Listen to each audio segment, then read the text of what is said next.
Hi views, morning నుంచి చాలా బిజీగా ఉన్నాను.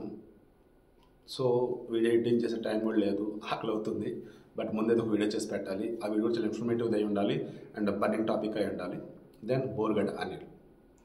సో బ్యాక్గ్రౌండ్ జస్ట్ మార్నింగ్ పెట్టిన ముక్కలాగా చూశారు కదా, అదే ఇది. పాయింట్ వద్దాం. ఆంధ్రప్రదేశ్లో టీడీపీది మంచి ప్రభుత్వం, కూటమిది మంచి ప్రభుత్వం అని చెప్పేసి అన్నారు. మరీ ఇంత మంచి ప్రభుత్వం నేను అనుకోవాలి. జైల్లో ఉన్నటువంటి వ్యక్తి మధ్యంతర బెయిల్ కావాలని కోర్టుకి అప్రోచ్ అయితే ఆ కోర్టు మధ్యంతర బెయిల్ ఇచ్చింది.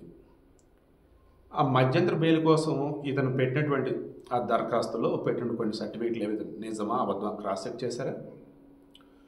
బోర్గడ్డ అనిల్కి బెయిల్ కూడా రాకుండా ఉన్నటువంటి కేసుల్లో కదా లోపల ఉన్నాడు. ఇటువంటి మూమెంట్లో అసలు అలా ఎలా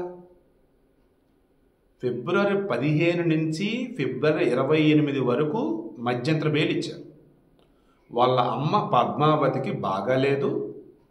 గుంటూరులో ఉన్నటువంటి లలిత సూపర్ స్పెషాలిటీ ఆసుపత్రి కార్డియాలజిస్ట్ ఇచ్చినటువంటి లెటర్ హెడ్ చెన్నై అపోలో ఆసుపత్రిలో చూపించాలి అని చెప్పేసి ఆయన రిఫర్ చేసింది. అది చూపించి బెయిల్ తీసుకున్నాడు. ఆ తర్వాత ఫిబ్రవరి 28న మరలా వచ్చి జైలు, రాజమండ్రి సెంట్రల్ జైలు ముందు సూపరింటెండెంట్ ముందు హాజరయ్యాడు. అదే సమయంలో మార్చి 1న ఇదే హైకోర్టులో హౌస్ మోషన్ పిటిషన్ దాఖలు చేశారు. అదేంటి, వాళ్ళ అమ్మకి ఇంకా నయం కాలేదు, కొడుకు అక్కడే, సో ఇతని దగ్గర నుండి చూసుకోవాలి అన్నట్టు.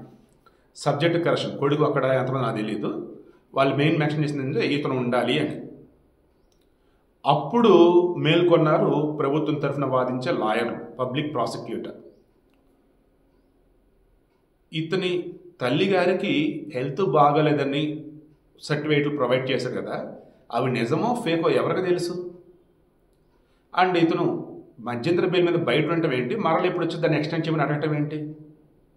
మాకెందుకు నమ్మశక్యంగా లేదు మాస్టారు అన్నట్టుగా జడ్జిని అన్నారు. జడ్జి అప్పుడు ఉండేసి, చూడు ఇవి వెరిఫై చేస్తారు, వన్స్ వెరిఫై చేస్తే తేడా కనుక ఉందంటే జీవితాంతం జైల్లో ఉంటావు, జాగ్రత్త అంటే లేదు రాముడు మంచి బాలుడు, బోర్గడ్డ అనిల్ చాలా మంచివాడు అన్నట్టుగా ఇది చేసి అతని తరఫున న్యాయవాది లాయర్ కోర్టుకు సబ్మిట్ చేశాడు. దెన్ అగైన్ రేపు 11వ తారీఖు వరకు మరలా మధ్యంతర బెయిల్ పొడిగింపు. ఇప్పుడు పోలీసులు వెరిఫై చేస్తున్న మూమెంట్లో గుంటూరు లలిత సూపర్ స్పెషాలిటీ ఆసుపత్రి వైద్యులు చెక్ చేసి చెప్పింది, అసలు పద్మావతి అనే పేషెంట్ మా దగ్గర అడ్మిట్ కాలా, అండ్ ఈ బోర్గడ్డ అనిల్కి సంబంధించి మేము ఎటువంటి లెటర్ చెందినది ఏమి లేదు, చెన్నై అపోలో మాకే సంబంధం బాబు అని చెప్పి వాళ్ళు అన్నారు. జడ్జిలు అసలు ఇమ్మీడియట్గా అటువంటి వాడికి మనం బెయిల్ ఇచ్చామా? రాష్ట్ర హైకోర్టుని బురిడి కొట్టించాడా? రేయ్ ఎక్కడున్నా పట్టణం రావాడిని అని చెప్పేసి సీరియస్ అయ్యారు. సో ఈడ్చుకురండి వాడిని, ఎక్కడున్నా వదలొద్దు.